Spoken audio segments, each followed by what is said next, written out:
الصلاة والسلام ورته وایي چې پر اور دې نه لورېږي په دنیا کې دلته په ستا پر اور نه لورېږي پر دا معمولي اور باندې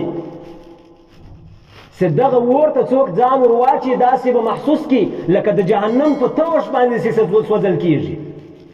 دا اور د جهنم توش ده نو خپل زوی د جهنم په اور باندې ولې سوځي که اوس مړ سي د دنیا څخه ولاړ سي هلته په جهنم کې خدای پاک دی بیا خامخا په اور باندې سوځي چې دلته دې پر اور نه لورېږي نو پر هغه اور باندې دې بیا لورېږي سند روا ده ګواه ده حدیث ګواه ده چې څنګه مور بخش ورته وکړه فورا د علقمه روح ووتی علقمه مړ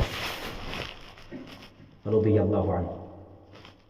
د مور و پلار نافرمانه سړی الله تعالی نه بخشي د پنځلسي په شپه باندې دی د مغفورینو له لیسټه وتلی ده الله تعالی دته د مغفرت اعلان نه کړي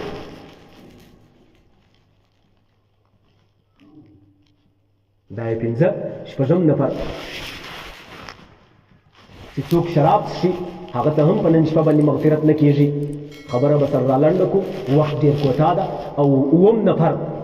چې څوک کینه پرور یي کین کوي بغض کوي حسد کوي له خپلو قریبانو سره یا له هر چا سره له یو مطلق مسلمان سره د دغه مغفرت هم الله تعالی نه کوي او اتم نفر چې کوم ذکر شوی ده هغه مسبل الازار ده د چا صفایتې تر دغه بجلکو لاندې ځړېږي د هغه مغفرت الله تعالی په نن شپه باندې نه کوي حدیث کې راځي رسول الله صلی الله علیه وسلم فرمایي وای ان الله لا ينظر يوم القيامه الى من جر ازاره بطلا الله تعالی په ورځ د قیامت باندې هغه چاته نه ګوري چې چا په دنیا کې خپل پرتوګ یا خپل پایڅې یا خپل ازار تر خپلو بجلکو لاندې ځړوي د تکبر له وجې د لویي له وجې لویي به یې کوله خپل پرتوګ به یې لاندې ځړولی ولو یو بل حدیث کې راځي رسول الله صلی الله علیه وسلم وایي حضرت جابر رضی الله عنه روایت را نقل کوي وای ایاک و اسبال الازار خپل ځان وساته د خپل ازار د خپل پرتاګه یا د لنګ یا د پایڅې له ځړولو څخه فانه من المخيله ځکه چې دغه اسبال د اظهار دا له مخیلې سره یعنی د تکبر یو جز ده والله لا يحب المخيله الله تعالی تکبر او مخیله نه خوښوي تکبر وصف د الله تعالی د صفت د الله تعالی ده ما او تاته الله تعالی نه را خوښوي چې ما او تعالی د سره تکبر په تکبر کې ځان شریک نو دا د پنځلسي شپه چې کومه را روانه ده په دغه شپه باندې الله جل شانه نن څونکې د 12 شپه ده د پنځلسي په شپه باندې الله جل شانه د بنو کلب د پسو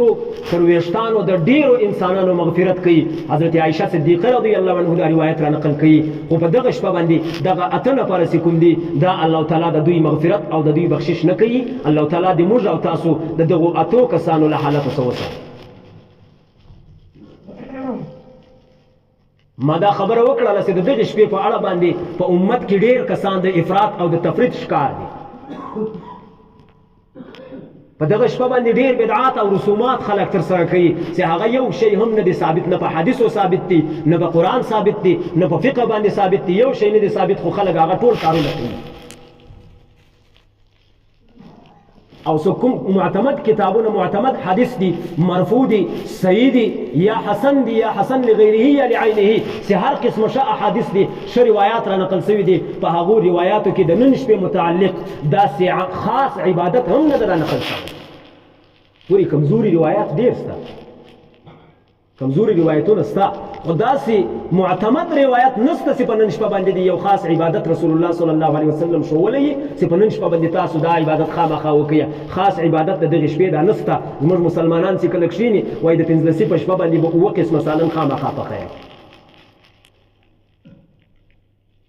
په یو کتاب کې نشته دا خبره دا له کومه ځای راوتلې ده له ګیډې دا فتوا یې ګیډیه ده په نن شپه باندې ډېرو ځایو کې داسې دي چې خلک څراغان لګوي په نن شپه باندې خلک ځي وهدرې ته قبرستانو ته دا ټول بدعات دي یو شی نه دی ثابت یوازې رسول الله صلی الله علیه وسلم چې په نن شپه جنت البقیع ته تللی ده هلته د مغفرت غوښتنه کړې ده دوی هغه حالت ته ګوري ټول روان دي وایي رسول الله صلی الله علیه وسلم تللی ده نو موږ هم ځو نو تاسو بیا تر صحابو اوس ډېر ښه خلک یاست چې صحابه کرامو رضوان الله علیهم اجمعین دا سنت نه کوي پر ځای تاسو یې بیا ولې پر ځای کوئ رسول الله صلی الله علیه وسلم چې جنت البقیع ته تللی ولې یې پر صحابه کرامو غږ نه کوئ چې ته یې هم راځي له ما سره ملګری شي خو معلومه ده چې رسول الله صلی الله علیه وسلم یوازې تللی ده صحابه کرام یې له ځان سره نه دي ملګري کړي نه صحابو ته دا ویلي دي چې تی په دې شپه باندې خامخا ځئ وه قبرستان ته بیا هم ډېر خلک روان وي هدیرو ته ځي دا ټول چې کوم دي دغو ته بدعات وایي بدعت هغه عمل ده چې انسان یې له خپله ځانه جوړ کړي د دین حصه یې وګرځوي د دغه په اړه باندې راځي چې هر بدعت ګمراهي ده لہذا د نن شپې خاص عبادت نسته په نن شپه باندې که کوشش وسي انسان باید د ماخستن او د سهار لمونځ وکړي له هغه ما سوا که څونه په وس کېږي تلاوت دې وکړي نفلونه دې وکړي اذکار دې وکړي ذکر دې وکړي که هغه په وس نه دي پوره قرار دې بدسي له ګناه څه دې کم از کم ځان راوګرځي نور کله که هر قسمه ګناه کوي په نن شپه باندې د دوی له هر رقم ګناه څخه ځان راوباسي که له هر چا سره په زړه کې حسد ده یا بغض ده په نن شپه د دوی دا دعا وکړي دا د سوال وکړي چې یا الله ما نن شپې له هېڅ چا سره زه حسد نه کوم په نن شپه باندې به د ده مغفرت بیا کېږي که نه د ده مغفرت بیا نه کېږي